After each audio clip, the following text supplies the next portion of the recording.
Halo, ketemu dengan saya Pendeta Cangkuifa dan saya Liana. Jangan lupa di subscribe channel kami Family Insight.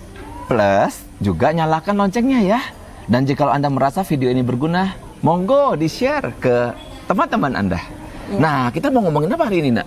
Nah, hari ini kita lagi jalan-jalan dating nih. Wes, mantap ya. Berduaan. Tapi ada nih kameramen kita, Joylin. Joylin, thank you ya. Sudah menemani kami. Mantap. Iya, hari ini kita lagi dating dan ingin memberikan satu ngobrol-ngobrol singkat lah ya, yang singkat asik lah, ya. yang asik lah. Tentang kenapa sih kita harus membangun intimacy? Kenapa harus membangun intimasi? Karena saya lihat intimasi itu kebutuhan yang hakiki ya. Iya. Kebutuhan hakiki dari semua manusia. Ya, salah satu unsurnya cinta itu harus ada intimasi. Betul. Kalau nggak ada intimasi, ya bukan cinta gimana lah ya. Dan jikalau kita memiliki intimasi, yang jelas kita jadi lebih sehat, betul? Ya. Jadi lebih semangat, oke? Dan kita menjadi orang yang punya rasa antusias setiap hari. Karena ada keakraban, ya toh? Iya, seperti apa sih intimasi itu? Nah, di dalam intimasi itu ada yang disebut sebagai pastinya love.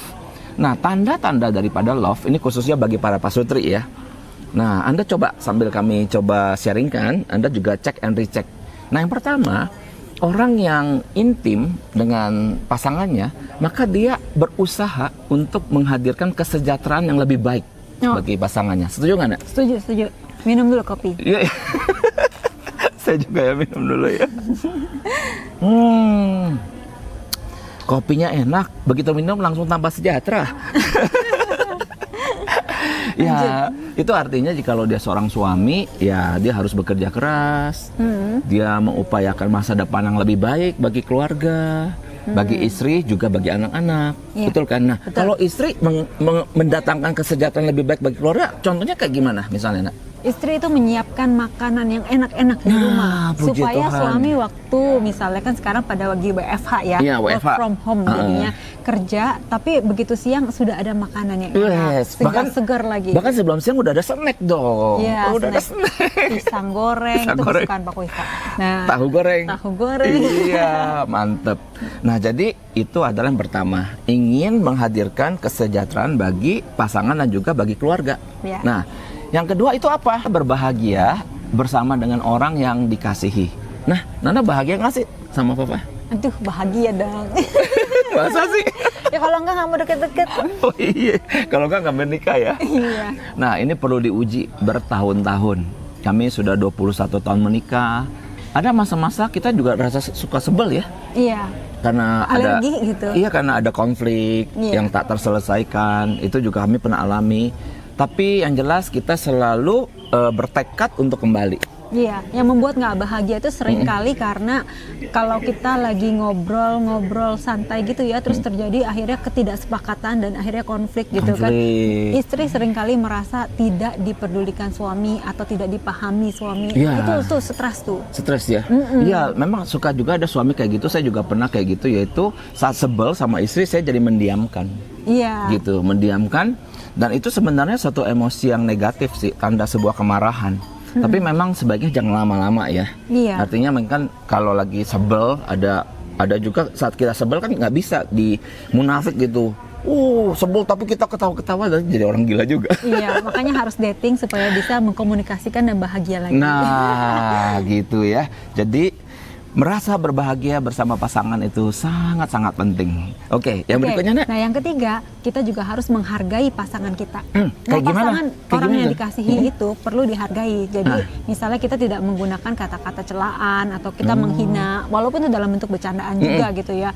Misalnya, kamu kok jelek. Nah, misalnya itu kan benar-benar menghina itu sekali. Body shaming. Nah, body shaming nggak boleh. Ataupun kata-katanya yang misalnya, kamu kok misalnya BODOH gitu kan, banget sih gitu kan, itu juga nggak boleh. Ya, gitu kan. Maksudnya itu menghina banget dan merendahkan. Ada gitu. juga loh, itu suami istri ya, di rumah ada panggilan, tapi panggilan itu kalau kita dengar kayak menghina gitu. Nah, itu sebenarnya kayak gak bagus ya. Iya, nggak bagus banget. Jadi panggilannya sendiri udah menghina gitu. Panggilannya sendiri udah menghina. Iya, bagusnya kan kalau misalnya kita appreciate gitu, panggilnya dengan ya honey gitu kan, sweetie,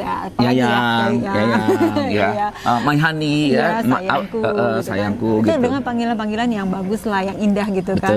Nah, kalau panggilan sayang kami itu Fafa and Nana. Ya, jadi itu salah satunya. Jadi kita juga appreciate gitu kan sama apa yang dilakukan perbuatan pasangan gitu. Nah, misalnya kemarin itu ya kejadian kemarin ya yang aku mau appreciate dan aku sudah appreciate memang di waktu di meja makan gitu bersama-sama dengan anak-anak. Aku appreciate banget gitu waktu aku menceritakan kan kita mau ke Jakarta. Pas kita mau ke Jakarta aku bilang, "Aduh, aku pengen bawain oleh-oleh nih buat mami. Mungkin gepuk kali ya aku mau bawain ya." Terus dari gitu ya suamiku nggak bilang apa-apa nih si Pak Iva nih. Kemudian pas lagi pergi kan Pak Iva keluar mau gunting rambut dan sebagainya. Gunting rambut loh. Nah kemudian pas balik tiba-tiba dibilang saya udah beliin gepuk buat mami. Saya seneng banget. Oh ternyata Pak Iva itu mendengarkan apa yang saya katakan dan kemudian merealisasikan gitu. Puji Tuhan ya. Jadi itu sesuatu hal yang baik banget gitu. Jadi kemudian saya appreciate, wow saya seneng banget waktu kamu belikan ini dan saya merasa saya diterima, saya dihargai, saya merasa dicintai gitu. Dan dengan hal tersebut kan intimasi makin terbangun. Pak Iva tahu, oh dengan aku melakukan ini aku makin dicintai. Iya. Begitu. Puji Tuhan. Itu salah satu appreciation ya kepada orang yang dihargai. Menghargai ya. Nah termasuk juga sih aku rasa kayak sebanyak istri rata-rata sih seharian itu juga bingung sehari masak apa. Dari pagi ya, siang, malam makan terus satu rumah itu. Dan setelah istri belum tadi lagi minta tambah snack. Wah. Setelah istri capek menyiapkan segala sesuatunya, aku juga ajarkan anak-anak untuk saya thank you ke Nana, betul kan? Berapa kali kan anak lagi makan tuh, bilang makasih sama mama. Nah, makasih makan gitu ya. Jadi ada penghargaan ya. Iya. Nah, appreciation juga enak banget kalau misalnya kita habis capek masak ya, terus di makanannya tuh dihabiskan sambil wah enak nih gitu kan. Besok-besok jadi semangat masak lagi ya. Semangat. Ini masak lagi masakannya tambah enak. Wes mantap. Terus yang berikutnya ada nggak? Kemudian ada lagi waktu paling penting gitu ya. Waktu paling penting saat pasangan sakit. Nah, kalau pasangan sakit atau lagi lemah atau lagi down atau lagi pokoknya sendu gitu ya. Seringkali kan sebenarnya mempengaruhi perasaan daripada pasangannya. Iya betul. Misalnya anak lagi sendu gitu. Ada kecenderungan Swafa tuh kayak jadinya sendu. Iya satu, kedua nggak mau deket-deket. Nah gitu. Itu yang problem. Padahal yang dibutuhkan tindakan sebaliknya ya. Iya tindakan. Kalau lagi sendu sebenarnya senangnya diapain? Senangnya sendu senang duit. Iya lagi sendu itu ya baiknya dideketin terus ditanyain gitu kan. Justru kamu kan, kenapa gitu ya? Iya apa yang bisa aku bantu gitu kan untuk menghiburmu. Itu kan suatu hal yang senang banget gitu kan kalau ditanyain gitu.